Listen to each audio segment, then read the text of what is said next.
वक्त आप वहां पर देख पा रही हैं रेस्क्यू में कितनी गति आ चुकी है? जी, आप जैसे बोल रहे थे कि रात भर ये रेस्क्यू ऑपरेशन जारी है। सेना भी आज सुबह से यहाँ पे मौजूद है, वायुसेना भी आ चुके हैं, वो लोग भी देख रहे हैं, सब कुछ देख रहे हैं, रेस्क्यू ऑपरेशन में हेल्प कर रहा है। लेकिन अभी मैं जो दिखा रहा हूँ, तस्वीरें दिखा रहा हूँ कि मैं पहले भी बोल चुकी थी कि एक कुछ बॉगी है, इस ट्रेन में कुछ बॉगी है जो गैस कटर से कट नहीं हो पा रही है। उस बॉगी के लिए अभी क्रेन ला गई है। क्रेन के हेल्प से वो लोग ये बॉगी वहां से उठाने की कोशिश कर रही है। लेकिन जो पता चल रहा है सोर्सेस के मार्फत के इन बॉगी के अंदर भी अभी तक कुछ डेड बॉडीज मौजूद है। वो लोग कह रहे हैं कि ये इन बॉगी के अंदर अभी भी कुछ डेड बॉडीज मौजूद है, इसलिए वो लोग इन बॉगी को यहां से हटाने की कोशिश कर रही है। जो बॉगी अभी तक गुड्स ट्रेन में अटकी है वो उसको भी गैस कटर से नहीं कट कर पा रही है इन लोगों ने। तो इस वजह से क्रेन को ला गई है। 2 क्रेन यहाँ पे मौजूद है। इस क्रेन के हेल्प से ये बॉगी उठाने की कोशिश कर रही है रेस्क्यू टीम। बिल्कुल शर्मिष्ठा, जो आप तस्वीरें दिखा रहे हैं वो इस बात को आराम से बता रहे हैं कि देखिए हालात जो है वहां पर किस तरीके से तनावपूर्ण बने हुए हैं। लेकिन अब जरा ये समझाइए कि क्या सिर्फ एक ये बॉगी बची है जहां पर रेस्क्यू ऑपरेशन चल रहा है, या बाकी बोगियों से लोगों को निकाला जा चुका है जो घायल थे या जिनकी मौत हो चुकी है? अभी तक सोर्सेस मार्फत जो खबरें मिल रही है कि बाकी के बॉगी जो है वहां से ये डेड बॉडी निकाला गया है। अभी तक ये मेरे पास खबर है। लेकिन जो बॉगी वो गुड्स ट्रेन के वहां पे अटकी हुई है, जो गैस कटर से कट नहीं हो रही है, उस बॉगी के अंदर अभी भी डेड बॉडीज है। कुछ देर पहले मैं दिखाया कि कुछ डेड बॉडीज वहां से रेस्क्यू हो रहा है वहां से। वो रेस्क्यू ऑपरेशन अभी तक वहां पे जारी है। कुछ डेड बॉडीज अभी भी उस बॉगी में मौजूद है, ये सोर्सेस के मार्फत जाना जा रहा है। ठीक है शर्मिष्ठा, और जो आपके पीछे हम तस्वीर देख पा रहे हैं, ये तो तस्वीरों से जरूर साफ हो रहा है कि यहाँ पर सबसे ज्यादा खतरनाक स्थिति बनी हुई होगी। लेकिन इससे पहले हमने तस्वीर वो भी देखी थी कि डॉक्टर्स की टीम भी पहुंच गई थी। क्या वहां पर भी तुरंत जिसको जरूरत मिल रही है इलाज किया जा रहा है शर्मिष्ठा? अभी जो जिन लोगों को रेस्क्यू किया जा रहा है, अभी तो ज्यादा से ज्यादा वो जिंदा नहीं रहे। अभी सिर्फ डेड बॉडी ही रेस्क्यू हो रही है, आपको बताना चाहूंगी, क्योंकि जो लोग कल रेस्क्यू हुआ है उन लोगों को अस्पताल में इलाज करने के लिए वहां पे भेज दिया गया है। लेकिन अभी जो रेस्क्यू हो रहा है सब डेड बॉडीज है। शर्मिष्ठा, क्योंकि जिस तरीके से आप बता रहे हैं कि एक बॉगी है जिसमें बामुश्किल जो है रेस्क्यू ऑपरेशन टीम जो है वो पहुंच पा रही है, उसे ग्लास कटर से काटा जा रहा है, लेकिन उसके अंदर सिर्फ डेड बॉडीज है। यानी कि ये माना जा रहा है कि 288 का जो आंकड़ा है मृतकों का वो बढ़ सकता है। हाँ, वो तो बहुत पहले से ही जाना जा रहा था कि हाँ ये डेथ टोल जो है वो बढ़ सकता है। ये पहले से ही हम लोगों के पास खबर है। लेकिन अभी तक कोई फाइनल डेथ टोल नहीं बोला गया है गवर्नमेंट की तरफ से। तो अभी ठीक है शर्मिष्ठा, आपके पीछे हम तस्वीरें देख पा रहे हैं, बहुत ज्यादा जद्दोजहद करनी पड़ रही है। जरा अपने कैमरा पर्सन को ये भी कहिए कि पीछे की तस्वीरें दिखाएं और उसे जरा समझाइए कि क्या इस वक्त मुश्किल आ रही है।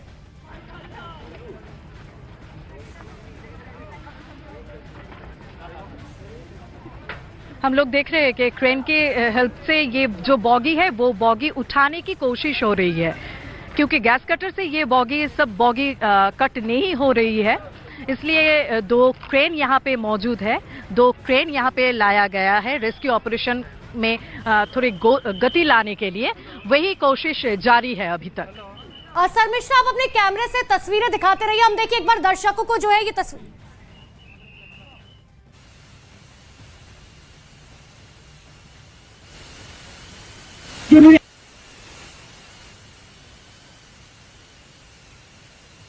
ममता बनर्जी यानी कि पश्चिम बंगाल की मुख्यमंत्री ममता बनर्जी जो है वो पहुंच चुकी है। तस्वीरों में आपको रेल मंत्री अश्विनी वैष्णव नजर आ रहे होंगे।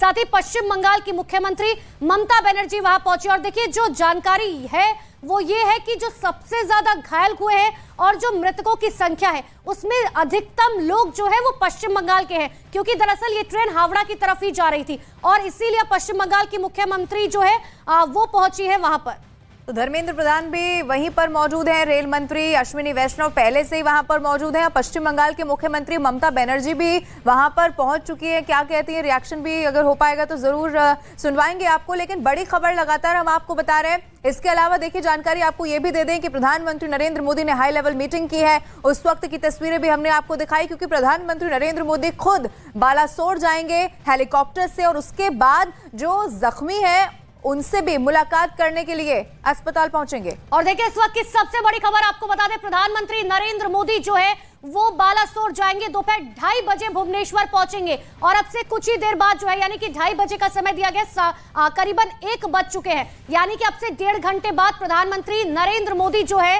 वो पहुंचेंगे बालासोर। सबसे पहले घटनास्थल पर पहुंचेंगे और उसके बाद प्रधानमंत्री नरेंद्र मोदी जो है वो जाएंगे घायलों से मुलाकात करने के लिए। अब देखिए, आगे बढ़े, आपको एनिमेशन के जरिए समझाते हैं कि पूरा हादसा हुआ कैसे, क्या उस वक्त की तस्वीर रही होगी। ये देखिए, सबसे पहले एक मालगाड़ी आप जो उस तरफ आपको नजर आ रही है, उसके बाद दूसरे लेन पर ये यशवंतपुर हावड़ा एक्सप्रेस जिसकी टक्कर दूसरी गाड़ी से हुई है। आप देखेंगे कैसे वो बेपटरी हो जाती है और फिर 2 ट्रेनों की आपस में टक्कर।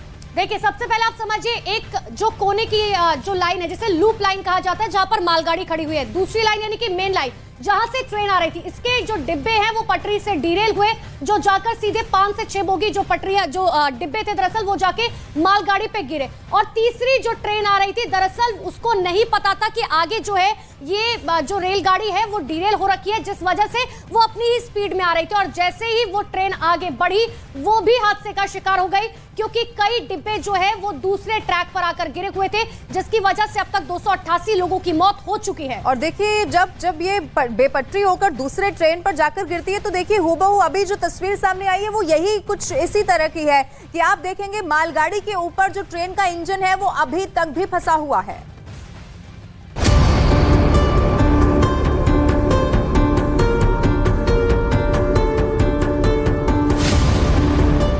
ओडिशा के बालासोर में जिस जगह पर 3 रेलगाड़ियां हादसे का शिकार हुई, ये हादसा कैसे हुआ, इसको एनिमेशन के जरिए समझिए। रेलवे सूत्रों के मुताबिक हादसे की एकमात्र वजह डिरेलमेंट है, यानी कि बेहद तेज रफ्तार से चलती हुई एक ट्रेन अपनी पटरी से उतर गई और जिसके बाद यह हादसा हुआ।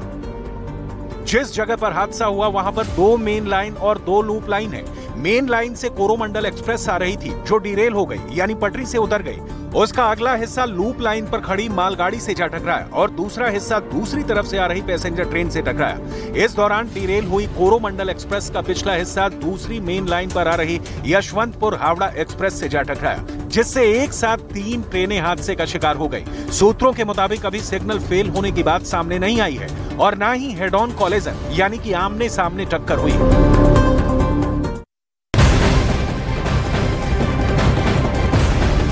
और इस वक्त की एक और बड़ी खबर आपको बता दें, भुवनेश्वर रवाना हुए हैं प्रधानमंत्री नरेंद्र मोदी। भुवनेश्वर से उसके बाद बालासोर जो घटना वाली जगह है वहां पर पहुंचेंगे। हादसे वाली जगह पर प्रधानमंत्री नरेंद्र मोदी जाने के लिए रवाना हो चुके हैं। तो सबसे बड़ी खबर इस वक्त की आपको बता रहे, प्रधानमंत्री नरेंद्र मोदी ने सबसे पहले एक हाई लेवल मीटिंग की है, जिसमें उन्हें यह बताया गया कि देखिए अभी रेस्क्यू ऑपरेशन चल रहा है, कितना रेस्क्यू ऑपरेशन बाकी है, कैसे यह हादसा हुआ, सब चीजों की जानकारी पीएम मोदी की तरफ से ली गई। और ये उसी वक्त की तस्वीर आपको दिखा रहे हैं जब देखिए प्रधानमंत्री नरेंद्र मोदी को डिटेल में बताया जा रहा था कि आखिर ये हादसा कैसे हुआ, कैसे जो है डिब्बे पटरी से उतर गए, वो डिरेल हो गए और जिसके बाद मालगाड़ी के ऊपर चढ़ गए, इंजन जो है वो अभी भी फंसा हुआ है। तमाम बातें जो है पीएम मोदी को बताई गई, लेकिन इन सब के बीच में बता रहे हैं पीएम मोदी भुवनेश्वर के लिए रवाना हो चुके हैं और भुवनेश्वर से बालासोर जाएंगे पीएम मोदी, जो घटना स्थल है। और इतना खतरनाक ये हादसा, इतना भीषण हादसा जिसमें बहुत सारे लोगों की मौत हुई है, बहुत सारे लोग अभी भी ऐसे हैं जो जख्मी है, अस्पताल में भर्ती हैं। और गंभीरता को समझते हुए प्रधानमंत्री नरेंद्र मोदी खुद इस बात को लेकर गंभीर थे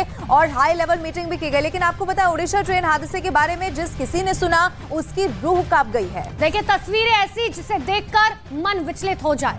हादसे के बाद मौत का आंकड़ा 288 के लगभग अभी जा पहुंचा है। देखिए रेस्क्यू ऑपरेशन हालांकि खत्म हो गया है, लेकिन ट्रेन की सफाई फिलहाल की जा रही है। लेकिन अपनों की तलाश में अभी भी ट्रैक के पास सैकड़ों लोग ऐसे हैं जो मौजूद हैं, अपनों की तलाश कर रहे हैं।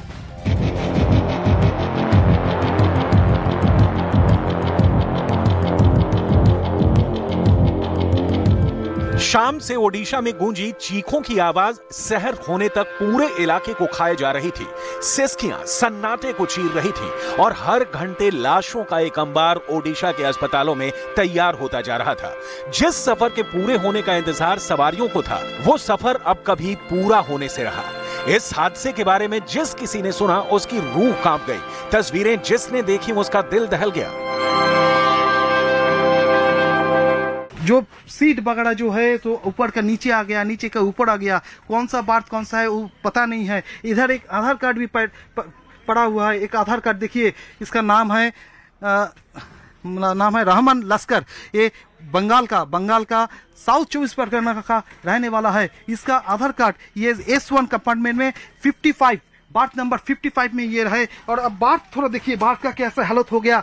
अब इधर जो विंडो ग्लास है वो तोड़ फोड़ के बाहर चला गया। और इधर देखिए, ये जो हादसा हुआ है वो 7 से 7:30 के बीच हुआ है शाम को। ऊपर की बर्थ कोच से चिपक गई, नीचे की बर्थ जमीन में मिल गई। बीच की बर्थ का क्या हाल है वो आप खुद देख लीजिए। डिब्बे से डिब्बा मिल गया। एक सीट ने दूसरी सीट के बीच की दूरी को काट दिया। आने जाने का भी कोई रास्ता था ऐसा दिखाई नहीं पड़ रहा। तस्वीरें ये बताने के लिए काफी हैं कि किस स्पीड से इस ट्रेन की टक्कर हुई होगी और कितने जिस्मों से सांसें उखड़ती चली गई होंगी। तो देखिए, इधर खड़ा होने की जगह भी नहीं है और इधर नीचे ब्लड शेड भी है। तो अब देखिए, लागेज है और अंदर ऊपर का जो रूफ टॉप है वो फ्लोर भी फाड़ के नीचे चले आया और सीट वगैरह जो है ऊपर का नीचे का ऊपर चला गया। अर्थात आप सोच सकते हैं कि कैसे भयावह था ये हादसा। इस S1 कंपार्टमेंट को देखकर ही मालूम पड़ता है जो करमंडल एक्सप्रेस जो कल 7 से 7:30 के बीच जिसका हादसा हुआ है, रेल एक्सीडेंट हुआ है, उसका वो कितना भयावह था, उसका तीव्रता कितना था। हादसे के चंद मिनटों में ही राहत और बचाव कार्य शुरू कर दिया गया। NDRF की 7 से ज्यादा टीम, ODRF की 5 से ज्यादा यूनिट, 200 से ज्यादा एम्बुलेंस मौके पर भेजी गई हैं। 25 से ज्यादा फायर सर्विस यूनिटों को रवाना किया गया है। इसके अलावा भारतीय सेना भी राहत और बचाव कार्य में जुटी हुई है। घायलों को तुरंत इलाज मिल सके इसके लिए पास के इलाकों में उन्हें तत्काल प्रभाव से शिफ्ट किया गया है। गोपालपुर, कांतापाड़ा, बालालोर, भद्रक, सोरो के अस्पतालों में घायलों का इलाज जारी है। हादसे के बाद से लगातार ही रेल मंत्री अश्विनी वैष्णव संपर्क में हैं। आज सुबह भी वो घटनास्थल पर पहुंचे। NDRF की 9 टीमें हमने तैनात की हैं। पहली टीम हमारी हादसा होने के 1.25 घंटे के अंदर वहां पहुंच गई थी। उसके बाद 9 टीमें यानी कुल 300 से अधिक रेस्क्यूज वहां आज की तारीख में SDRF और बाकी एजेंसीज के साथ में लग के काम कर रहे हैं और आशा है कि इसको हम आज पूरा कर पाएंगे। प्रधानमंत्री नरेंद्र मोदी ने इस हादसे पर दुख जताया है। साथ ही उन्होंने रेल मंत्री अश्विनी वैष्णव से बात की और स्थिति का जायजा लिया। रेलवे की तरफ से जारी जानकारी के मुताबिक हादसे की एकमात्र वजह डिरेलमेंट है। वहां पर 2 मेन लाइन और 2 लूप लाइन थी। मेन लाइन से कोरोमंडल एक्सप्रेस आ रही थी, वो डिरेल हुई और उसका एक हिस्सा लूप लाइन पर खड़ी मालगाड़ी से टकराया और दूसरा हिस्सा दूसरी तरफ से आ रही पैसेंजर ट्रेन से टकराया। पीछे का हिस्सा पैसेंजर ट्रेन से टकराया है और आगे का हिस्सा कोरोमंडल एक्सप्रेस का डिरेल होने के बाद मालगाड़ी से टकराया। रेल मंत्रालय ने ओडिशा ट्रेन हादसे की जांच के आदेश दिए हैं। आयुक्त रेलवे सुरक्षा दक्षिण पूर्व सर्कल दुर्घटना की जांच करेंगे।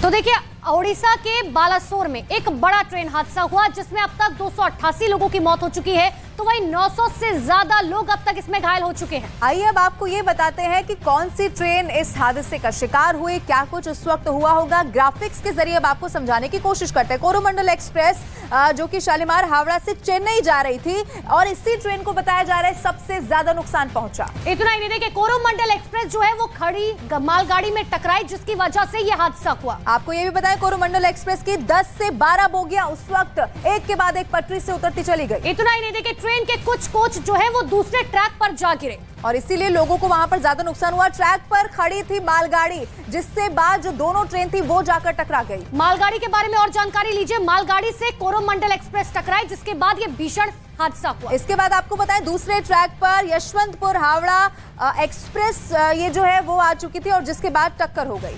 तो बेंगलुरु हावड़ा सुपरफास्ट के बारे में आपको बता रहे हैं, दूसरे ट्रैक पर यशवंतपुर हावड़ा एक्सप्रेस आ पहुंची, जिसके बाद दोनों आपस में टकरा गई और यशवंतपुर हावड़ा एक्सप्रेस भी हादसे की शिकार हो गई, उसमें भी लोगों को बहुत नुकसान उठाना पड़ा। इतना ही नहीं, 3 क्योंकि कहा जा रहा है रेलगाड़ियां आपस में टकराई और यशवंतपुर हावड़ा एक्सप्रेस की 3 से 4 बोगियां जो है वो पूरी तरीके से डिरेल हो गई। और उसके बाद भी देखिए अभी तक जो रेस्क्यू है वो चलाया जा रहा है, लेकिन जो लोग वहां पर उस वक्त मौजूद रहे, जिन लोगों ने अपनी आंखों देखी बताई, सुनवाते हैं आपको। खबर मिला कि 6:51 से 7 बजे के बीच में ये ट्रेन एक्सीडेंट हुआ है, जो कि कोरमंडल एक्सप्रेस ट्रेन है। तो खबर मिलते मैं आया, देखा कि बहुत ही दुखदायक घटना ये, ऐसा मैं पहले बार देखा हूँ उड़ीसा में, जबकि बहुत से लोग घायल भी हुए हैं, बहुत से लोग की मृत्यु भी हुआ है, बहुत से लोगों की जिसका गिनती नहीं है। काफ़ी लोगों को एम्बुलेंस के माध्यम से अस्पताल भी लिया गया है। धन्यवाद देता हूँ यहाँ के जो जिला प्रशासन है और NDRF टीम है, ODRAF टीम है, वो लोग जितना जल्द से जल्द आकर पहुँचकर वो लोग को अस्पताल ट्रांसफ़र कर सकें। हम लोग चेन्नई जा रहे थे, चेन्नई से कालीकोट जाएगा केरला में, तो 6:50 7 बजे पहले 10 मिनट पहले वो ज़्यादा आवाज़ हो रहा था। हम लोग बाद में वो ट्रेन पकड़ रहा था, बाद में हम लोग नमा था। हम लोग S5 में है, S5 का आदमी का कोई प्रॉब्लम नहीं हुआ, थोड़ा थोड़ा चोट आया था। हम लोग 8 आदमी था, चेन्नई जा रहा था, पेंटिंग काम कर रहा था। हम लोग अभी घर में जाएगा ऐसा है। हाँ, जानकारी है, हम लोग बोला है, हम लोग ठीक है, कोई प्रॉब्लम नहीं हुआ हम लोग का। अचानक ऐसा हो गया। मैं सोया था उस टाइम, फिर ऑटोमेटिक मेरा नींद जाग गया, फिर देखा ज़्यादा ज़ोर से आवाज़ हुआ, फिर ट्रेन ऐसा जा रहा था, तो एक वो जो फैन है ना ऊपर का, वो फैन पकड़ के मैं बैठा था, मेरा सीट ऊपर था। फिर बाद में ट्रेन रुका, उसका बाद हम लोग फिर नीचे आया। उसी टाइम तो कितना आदमी इधर उधर भागता है, इसको बचाओ, वो मेरे को बचाओ, मेरे को थोड़ा मदद करो, ये तो सभी लोग बोलते रहते हैं। फिर किस किस को मदद करेगा, फिर हम लोग 2 भी बोला, फिर उसको लेके फिर साइड भी किया। उसी टाइम में कैंटीन में आग लग गया, फिर हम लोग उधर भाग गया। फिर ज़्यादा आदमी उसने में तो आदमी कोई भी नहीं था, फिर हम लोग ही था। बाद में ज़्यादा लोग, किसी का नहीं है, किसी का पाँव नहीं है, किसी का हाथ नहीं है, सब ऐसा पड़ा है, सब लोग ऐसा तरपा के। हम लोग खुद निकला उस टाइम, उस टाइम कोई भी नहीं था। हम लोग की सब पब्लिक जो बस में पैसेंजर ही था, बाकी लोग उसमें कोई नहीं था। जो बाहर निकला वही एक दूसरे से मदद करते रहते।